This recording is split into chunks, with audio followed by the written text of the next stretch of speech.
Hello everyone. In this class, we will start next topic from the thermodynamics, that is Gibbs-Duhem equation. In this equation, what you have to do, prove करनी है condition की किस related, partial molar quantities से related. तो इसके लिए हम क्या लेकर चलेंगे, सबसे पहले कुछ क्वांटिटीज़ हैं, जैसे कि हमने उसमें रीड किया था कि हम बाइनरी मिक्सचर लेकर चलेंगे, तो यहाँ पर हमें बाइनरी मिक्सचर की फॉर्म में ही लेकर चलना है। So in that form we have to take first, suppose we have a binary system made up of two components, दो कंपोनेंट होंगे आपके पास I और G। These two are the components. Gibbs free energy होगी इनके with respect to जो भी आपके ये कंपोनेंट्स हैं, एंड जो नंबर ऑफ मोल्स होंगे वो भी इसके विद रिस्पेक्ट टू होंगे, एंड टू पैरामीटर्स भी होंगे like your pressure, volume and temperature. तो वो यूजुअली चेंज होंगे प्रेशर और टेम्परेचर, मतलब दो कंपोनेंट के विद रिस्पेक्ट टू ही आपके पास क्या होंगे, पार्शियल मोलर क्वांटिटीज़ होंगी, जिसमें आएगी गिब्स एनर्जी और उसके with respect two moles, number of moles जो भी होंगे। मैथमेटिकली अगर हम इसको लिखें तो ये हो सकता है आपके पास कि जो आपके गिब्स फ्री एनर्जी होगी that is a function of T, P, Ni and Nj। Temperature, pressure, number of moles of I and number of moles of J। Now taking partial derivative, अगर आप इसका पार्शियल डेरिवेटिव लिखते हैं इस equation का, so this will form dg is equals to dg divided by dt, और you can say curl g divided by curl p curl t। And क्या रहेगा आपके पास यहाँ पर, अगर आप विद रिस्पेक्ट टू t ले रहे हैं तो प्रेशर रहेगा constant Ni Nj dt plus curl g divided by curl p with respect to t Ni Nj dp plus curl g divided by curl Ni, तो यहाँ पर क्या रहेगा T P N J, यहाँ पे क्या आ जाएगा फिर dNi plus curl g divided by curl Nj, और यहाँ पे क्या आ जाएगा T P and Ni। This is your equation number 1। मतलब आपने इसको कंप्लीट क्या कर दिया, पार्शियल डेरिवेटिव इसका ले लिया आपने। नाउ गिब्स फ्री एनर्जी जो होती है G dG, वो क्या होती है SdT प्लस VdP। ये क्या होती है, Gibbs free energy.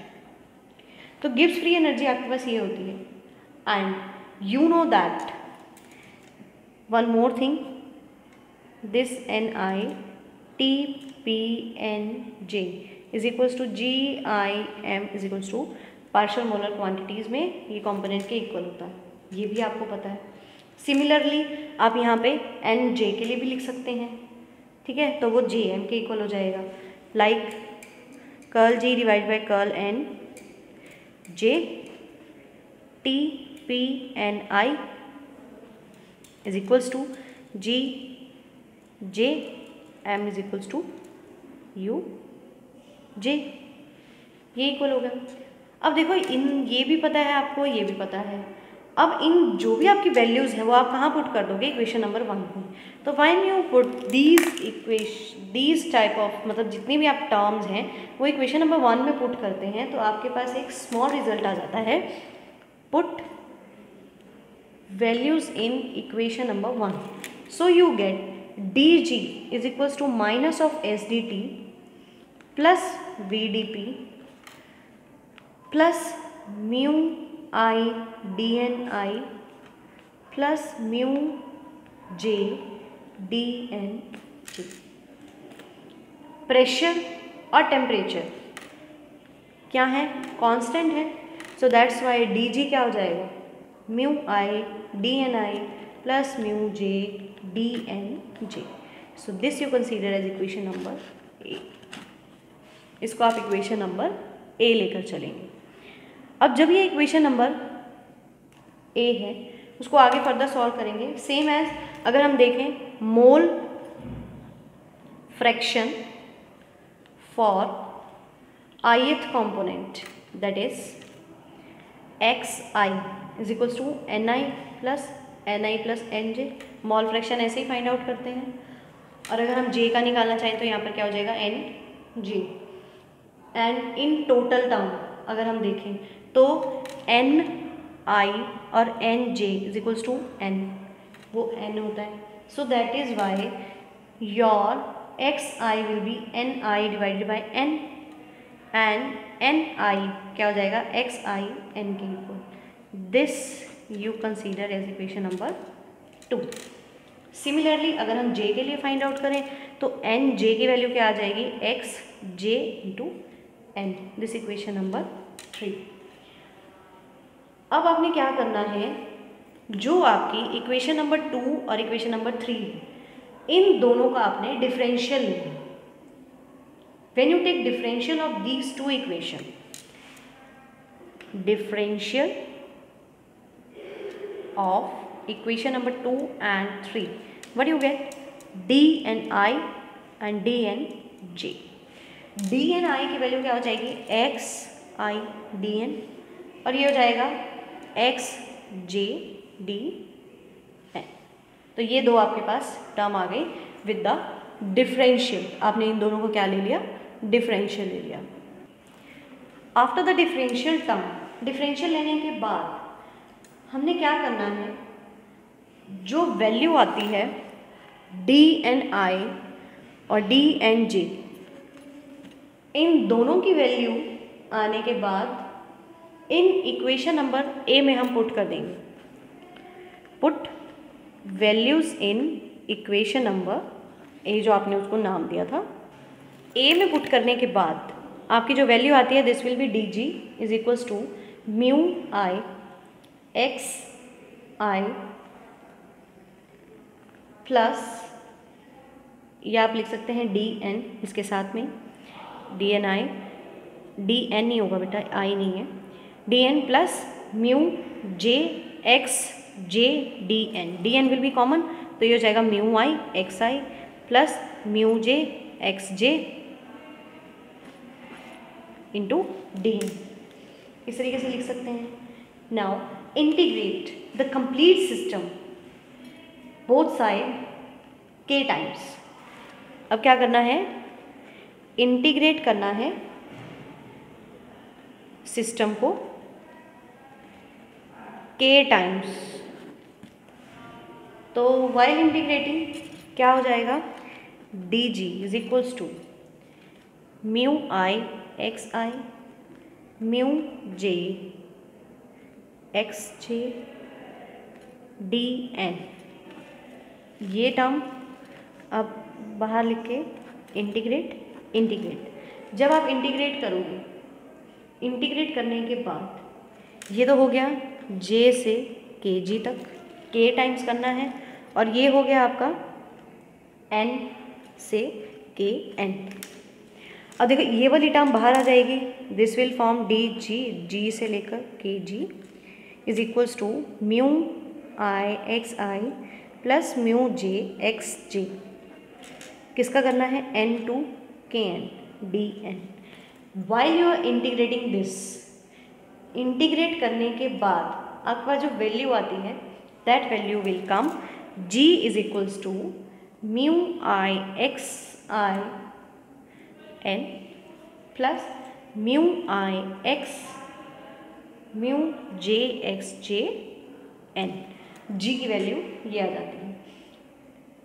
Now you having the value of this, ये वैल्यू को put values of X I N and X J N from 2 and 3 equation. तो क्या आ जाएगा, g is equals to mu I N I plus mu J N J. तो यहाँ से आपके पास यहाँ तक टर्म आ गई जी की इन द फॉर्म जहाँ पे आप उसको प्रूव कर रहे हैं। उसके बाद अब यहाँ तक बात होती है नॉमिनल। उसके बाद हमें क्या करना है, उसको चेंज करने पार्शियल मोलर क्वांटिटीज़ में जब हम उसमें ऐड करेंगे। So changing into partial molar quantities जब हम ले रहे हैं तो ये किसका पार्ट है, बेसिकली जो एन आई और एन जे है आपका, वो गिब्स का ही पार्ट है जो हम ले रहे हैं आई और किसकी फॉर्म में, जे की फॉर्म में। तो partial molar quantity is different from different system, वो अलग अलग सिस्टम के लिए डिफरेंट डिफरेंट होगी। तो व्हेन इट इज़ डिफरेंट, जब वो डिफरेंट है तो उसके लिए हम क्या करना पड़ेगा, सिस्टम से हमें पता चल रहा है कि जो जी है वो किसका फंक्शन है, किसका फंक्शन है, एन आई और विद गिब्स एम। ये कहाँ से आया, देखो ये जो आपकी क्वांटिटी है इसे आप इस तरीके से लिख सकते हैं कि G is equals to N I G I M plus N J G J M. तो ये G यहाँ पे ये G आया और N ये दोनों का फंक्शन है गिब्स। अब जो ये फंक्शन है, इस फंक्शन में हम क्या करेंगे, टोटल चेंज देखेंगे। Total change in free energy क्या होगा, D G is equals to N I D G I M plus G I M D N I plus N I D G J M plus G J M D N J. तो ये आपके पास complete change आता है, मतलब कि total आपने differential कर दिया, एक को कांस्टेंट रख के दूसरे का, एक को कांस्टेंट रख के दूसरे का। अब इस टर्म को अगर आप लिखना चाहो तो you can write it like D G is equals to N I D G I M plus mu I D N I plus N J D J M plus mu I D N J, sorry ये mu J है, mu J. So this is your equation number B. Now while comparing equation number A and B, जब आप compare करोगे equation number ए को और B को, तो जो आपके पास वैल्यूज़ आएंगी, दैट वैल्यूज़ ये ध्यान से देखना, mu I D N I plus mu J D N J is equals to N I D G I M plus mu I D N I plus N J D J J M plus mu J D N J. अब देखो ये वाली जो terms हैं mu one, ये दोनों side से cancel out हो जाएंगे, and when it's cancel out तो इन दोनों की वैल्यू आपके पास आती है। टोटल टर्म को अगर आप लिखना चाहो so that will be N I D mu I plus N J D mu J is equals to zero. किसके इक्वल आ गया, ज़ीरो के इक्वल आ गया। और जब ये ज़ीरो के इक्वल आ रहा है इट मीन्स ये जनरल फॉर्म है जो आप रिप्रेजेंट कर सकते हो। It can be the partial molar quantity, and इसको अगर आप लिखना चाहो तो इस तरीके से भी लिख सकते हो, एन आई डी, जब आपके पास पहले वाली आई थी वो I M plus N J D J J M. देखो यहाँ से ये डिराइव हुई है। जब आपने जी जे एम और इसको with in the form of partial quantities लिख दिया, so that is in the expression of Gibbs Duhem equation. एक बार अच्छे से इसे रिवाइज कर लेना।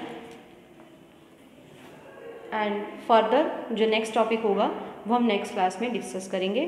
सो this is basically the term for the partial quantities. तो इसी को बोलते हैं Gibbs Duhem equation. Thank you so much.